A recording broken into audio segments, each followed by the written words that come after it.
So Richard Wolff, he's an awesome guy. If you don't know who Richard Wolff is, you should really possibly Google him. So Richard Wolff does this interview on The Hill with Krystal and Saagar and Jetty. And Saagar and Jetty, Krystal, and he kind of talks about the economy. And it really, this is about GameStop, what it revealed about Wall Street, about our economic system. Because, and Naeem Abdul-Hawa talked about this on my podcast last week, it revealed quite a bit about how rotten our system is. It revealed the massive inequality of our American economy. It's really incredibly detailed. And I just wanted to play this clip. And so it's going to be various, but just this clip. This is how he described it, and I think he's right, because, let's just take a look at what he said here. It exposes the kind of childish story that we tell people, that when you go to the stock market, you are investing in companies that you believe will be part of the American upswing, and you will participate in that upswing by making your money available, all that kind of kindergarten stuff. That has always been false. From the beginning of stock markets several centuries ago, everyone who ever participated in them learned, if they paid attention, that yes, there were some people who invested according to the kindergarten story. That is part of it. But there's an enormous other part of it that is pure gambling, in which people hype one or another company or industry, knowing that if they can get people to believe it, they'll come in and buy the shares. So others, seeing that happen, pile in until it looks like it's gone too far. Then they rush for the exits to pile out, creating what is called politely volatility. But what it does teach is that there's a big disconnect between what the stock market does and what the real world is all about. And that's something we've seen over the last year anyway, as the world collapses economically because of COVID, but the stock market zooms up. It's just another way of seeing the basic disconnect that's there. Yeah, that's right. So he says there, like what you're taught is this story of, hey, if you invest in our companies, if you come over and you say, hey, I here's the thing. We're told this story, right? Right? You're told this story about how you invest in these companies, you make money, and you help the company's value, and that's how people get rich. Well, in a sense, yes, that is the truth. But there's another truth that people are not talking about here. And it's the fact that it's a gamble. You're actually gambling. And it's honestly this false face that they put out that while, yes, some people actually make money off of this, most people actually end up hurt. Most people actually don't end up rich. Most people are investing because it's what they're told. It's this story that goes out to people, and most times it's going to be false. It's actually fiction. You're not actually going to get help. It's not actually going to happen for you. So, this whole thing that he's revealing here is, take a look at the Redditors, right? They knew that these globalist elites on Wall Street, these hedge funds, were essentially, getting to destroy this company. And they were gambling to make sure that it would fall, to make sure that it would die, to make sure that it would go bankrupt, and that its employees would be unemployed now, and that they wouldn't have anywhere to go. And the company would just be run to the ground, and that's it. And so they only tell you one side of the story. That's it. They only tell you one side of the story. And it's really annoying, if I'm going to be quite honest, because the average American is just going to think, oh yeah, I'll invest in the stock market and that's it. Well, yeah, but then there's a bunch of other games that people are playing, and that's a real big problem. Along with everything else that's happening, that's true. You know, we teach in the university that often it's a kind of news cycle promoted by people involved in the stock market, getting the general public, or at least that part of it that has any money to invest, to do things they wouldn't otherwise do. There's the famous tulip mania back at the early 18th century that's often used as the example. If you pump information through the internet these days, through newspapers and radio in the old days, then you can get people to start doing something. Then you gamble on what they're going to be doing, and then you see what the stock market's about. It's about people gambling on how successfully they may have hoodwinked the public with carefully planted information of one sort or another. Exactly. That's exactly right. How many times do you see on the Wall Street Journal, on the news, your local newspaper, even on random apps on Facebook, on everywhere, you see this story of people gambling, right? People doing what they... So I like what he's saying here. I don't go on a rant, right? People are not just... You're telling people this false narrative, this story about what they possibly could or couldn't do, and you're hoodwinking them, as he calls it. Because a lot of people that are investing in Tesla, Pinterest, Amazon, Apple, AT&T, Google, all those places on the stock market, when people are delving into it, they would never, ever do it if they knew the full consequences of what exactly they were doing. And these companies know that. They know that these, average Joe Schmo people, average Joe Schmoes, they don't understand the market at large. They don't understand what it entails. They don't understand what they're going to be partaking in and participating in. And if you put out enough stories, if you get enough of the media to go along with you, you can basically get people to do whatever you want them to do. And it's really not the media. You put out a story, right? Kind of like right-wingers, right? They put out this belief that Medicare for All is really bad, right? But then you say, well, actually, here are the facts. And then you put it to them in a simple way where they go, oh, I got it, right? You're put to believe one thing. And if that's all you hear, you're going to believe it and you're going to go through with it. And these companies love that, right? They love it because they already know, oh, well, he's just going to do what I told him to do. And then I'm going to gamble with his money or her money. And then all of a sudden, when they start losing out on money, when their companies start falling over, they start falling down, everything crashes down upon them. Guess what? Who cares? We got their money. We're okay.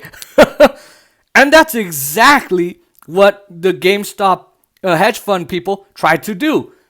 They knew, they thought, well, these people, they don't know what they're talking about. They don't even know how the stock market works. We're the big guys. We're the big leaguers. We already know what to do here. We already know we can cause GameStop shares to go down to $3.26. We already know that we can cause them to go bankrupt, and just for our pockets, just so we can get $2 or $3 billion into our pockets.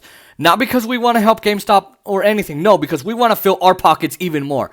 And they don't even keep most of that money. They take it, they put it back into the stock market. They buy more assets, in terms of properties. They buy more commodities such as like gold, oil, metals, natural resources, or even nuclear energy or green energy, right? So they already knew that they could have gotten the money, but then they got tricked by the Redditors. Because, see, the Redditors were catching on and saying, wait a minute, I've seen this movie way too many times. They did it to Regal. They're trying to do it to GameStop and AMC theaters. I already know what's going on. So, no, Richard Wolff is definitely right about that. and he's an economist, and so he knows exactly what he's talking about. Now, Saagar and Jetty asks him a question here. So, is it possible?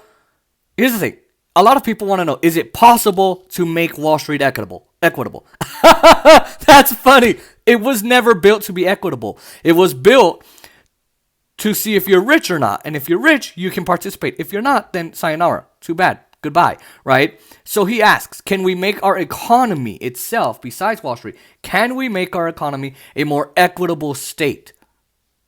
And he said this. Well, I think you'd have to make it an equitable stake. We don't have an equitable stake. 10% of the people in this country own 80% of the shares. Mm-hmm. They're the only ones that really matter in terms of what goes on a daily basis. And as Krystal said, it's a tiny number of big companies that amass the money to make things happen. And they, of course, have a lot of say about what gets into the press. Let me take a step back and explain something. We don't know what's going on in a corporation. We allow corporations to give us information, which the newspapers duly repeat, about what's going on. But if you've ever been in a company, you know that there is such a thing as, quote, creative accounting, in which what you say, even in the documents you provide to the government, can be as easily misrepresented as it can be, in fact, honest. And there's lots of incentive to be dishonest. There's a report in the latest issue, the January issue of Justice Quarterly, a study of legal proceedings that shows that a majority of the Fortune 500 companies that have had problems before the SEC are the biggest well-known companies in the country that have the funds to systematically, how shall I say it, put a good face on what they're doing. And that shapes what people then are gambling about. You can see the levels of remove from the reality. Damn, what a way to put that. I got a lot to say. So he's right. I mean, take a look at this. So 80% of the shares that are owned and already kind of taken are by 10% of our country. And who are the top 10%? It's the richest, wealthiest, most elite people in the world. The goddamn billionaires and everybody else. So how are you going to make this more equitable when stock prices for the biggest companies in the world, like Berkshire and Berkshire Hathaway, are like $275,000? No average American has $275,000 sitting in their pocket right now. Right now, they're begging for $2,000 checks. So another thing that he said there was, you got companies that. Here's the thing: he's right. We don't really know what's going on in a corporation, because a corporation's not going to put out everything that it's doing. It's not going to put out how they get corporate tax rates from the government, and they're taking their corporation overseas. For cheap labor. No, that's they're not going to put that out there. Companies want you to perceive them in a certain way. Walmart, Target, and everybody else, they want you to think they're operating in one way when actually they're doing something else. Starbucks is sponsoring Israel, the government of Israel, which is stupid because they're imprisoning Palestinians. And so if you take a look, right, these companies are saving face. They want the government to keep their paws off of them, to keep their eyes off of them. So what do? Number one, they buy off the government so they can do whatever they want. Number two, they know they can get away with anything and pay small little settlements if they ever get caught, like Amazon, like I reviewed, I think, a week or two ago, where they were stealing tips, and then, oh, look, I'll just pay the FTC $62 million, and that's it. Well, they can just print out.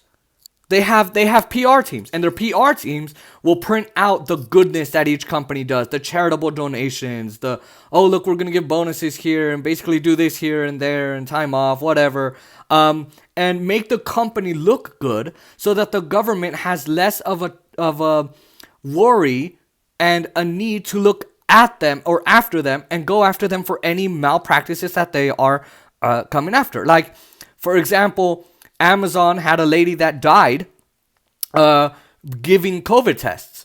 Well, Amazon's denying the crap out of everything, but guess what? Jordan Sheridan is breaking it. Jordan Sheridan, and if he can do that because he broke the Flint water crisis, Amazon's in a good load of trouble. But Amazon is trying to save face as much as possible, and that's what these companies do. Because sure, they can be honest. They might talk about their earnings, their gross earnings, their net earnings, whatever, but they're also dishonest because they're not revealing the whole truth. They're only giving you what they want you to know. And the news media, as he said, duly reports it. They decide what they're gonna put out because they're bought by these corporations, and so the heads of the media tell their news anchors, "Here you go, put that out there." That's a big problem, right? Because now we don't know what the hell is going on. We don't know the bad practices, like trying to take down companies like GameStop, AMC Theaters, and Regal Entertainment. We don't know any of that. So, two good points there is you can't make it equitable when there's no equality here anyway, right? And that's a big problem. Now, he did explain the trajectory that we're on. Where are we going? Where's our economy headed? Where's this whole thing going to end? We're in a global pandemic. What's Joe Biden doing? And in my view, it's not a good one. And apparently, I'm not the only one. I'm going to borrow from my wife, who's a psychotherapist, and use psychological terms because I think her insights are better than most of mine or my economist colleagues. I think what we have here is a denial. This is the worst crisis in American capitalism in at least a century. It's a combination of a crash, one of the worst we've had of our economy, and at the same time, a public health catastrophe. Each of them is making the other one worse, and together they are something we've never had. The Great Depression didn't have a public health crisis. The crisis of the flu in 1918 didn't have a crash at the same time. The reason I mention it is you've got to have a response that is equally unprecedented to deal with a problem that's this big. And my fear, and I be as blunt as I know how, my fear is that what the Biden administration is doing is much too little, much too hesitant, much too focused on accommodating the Republicans and so on than the problem needs. And then we'll see the Republicans 3 years from now or 2 years from now pointing to the lack of bigger progress and using it against the Democrats because the Democrats plus the Republicans were unwilling to take the steps. They want to deny how serious our problems are. Yeah. All right. Everything I've been telling you, how Joe Biden's just making incremental changes, how Joe Biden's not doing anything for you or me, how Joe Biden is just doing little baby steps, little crappy baby steps, and he's not actually helping us in a greater way. And economists just agreed with me. So for anybody that says, oh, Jason's wrong because he's just spreading conspiracies, this guy agreed with me. One of the most respected world economists in the world. So he's right there. If you look at the 1918 flu, when Woodrow Wilson was president, you didn't have a crash. You just had a public health crisis. And they were trying to come out with vaccines, and it was different back then. And in the 1929 stock market crash and in the Great Depression that followed in the 30s and into the 40s, you didn't have a public health crisis. But here, what we have right now is, well, hold on. Before I go on, in that Spanish flu era, 1918 to 1920 at least, they came out with a precedence of a heavy response, a heavy, big, grand response to the crisis. They didn't just take unnecessary steps and get bipartisan support and wait until we have Republican votes. No, they didn't do any of that. What they did was, oh, well, we have a global catastrophe on our hands, and we need to make sure that we have this settled. And this is where I think I agree with him even more. Because what did they do in 1918? They immediately came out with a vaccine. They immediately came out with health precautions and protocols. And, you did have the anti-maskers of today, but they still resolved it. And then in 1929, 1930s, after Herbert Hoover left office, what did Roosevelt do? Got in office March 4th, March 9th, he had his first legislation signed. And he signed the New Deal, he signed the AAA, he signed the Emergency Banking Act, where the FDIC was created. I mean, he signed all of that. I think that's where it was. He created a rapid response, a civilian conservation corps, where you had a bunch of people, civilians, okay, and the military ran it, working to build our forests, to build our lands, to kind of update our country. Roosevelt created that program, and he put money in people's pockets. He created this unprecedented response of doing Social Security, of adding some more social safety nets so that we wouldn't have the elderly in the street, and so that we could calm down our depression. And then what happened in the 1940s? We were attacked. We went to war. And guess what? That helped our economy. It went up. It was an unprecedented response. But now what you have is this denial of most of the issues that we actually have in this country. Look at the stimulus checks. What are they doing? They didn't send them out immediately, number one. Number two, Joe Biden took it down from 2,000 to 1,400.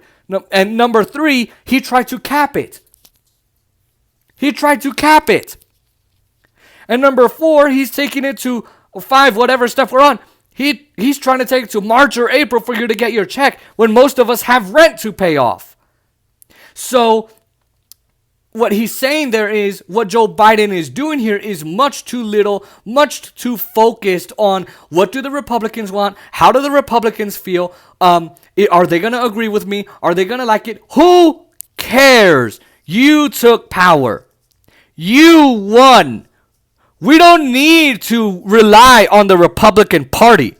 The Republican voters agree with you, Joe, and you're not doing a single dang thing about it. That's exactly what the problem is he's not doing anything about it. All he's doing is these little meek, weak, measly ass bills. Right now, Joe Biden, he wants to make the minimum wage go for later. I don't want to do it right now, is what he's saying. And if he did do it, he wants to make it so that the minimum wage goes up incrementally, and we'll have $15 by 2025. 2025. And he could do a Medicare for all right now. 15 million people lost their health care. If this was back in the 30s, we probably would have Medicare for all. Or we would probably have $2,000 UBI checks, recurring checks every single month. That's what we would have. But no, he's not doing that. He's not doing anything to help us. Anything. And this is one of the crises that's even worse than the Spanish flu of 1918 and the crash of the 1930s, 1920s and 1930s, late 1920s, is we've got a crash that is costing people their jobs, their health care, their livelihoods, they're living all of that. But we've got a public health crisis that's costing everybody their lives and causing everybody to be in lockdown, in their houses. On lockdown, basically. Shelter in place. Each one is making each other worse. The pandemic is what's causing the economy to go bad, and the economy is what's causing people's pockets to empty. And yet Joe Biden doesn't have an actual response. So I thought that was a great entry by interview from the Hill by Richard Wolff. He's a great economist. You guys should check more of his work. Professor Richard Wolff. He's an economist. He teaches. I would love to take a class with him. I know it'd be difficult, but I mean, he's incredibly great at explaining all of these issues. So there you go. there you go. So that's our system. We've got gambling, falsehoods and false narratives, a non-equitable economy and stake in Wall Street and just in general in our country, and a denial of what our actual problems are. And that's embarrassing. And Wall Street and GameStop and the Redditors, they've revealed all of that.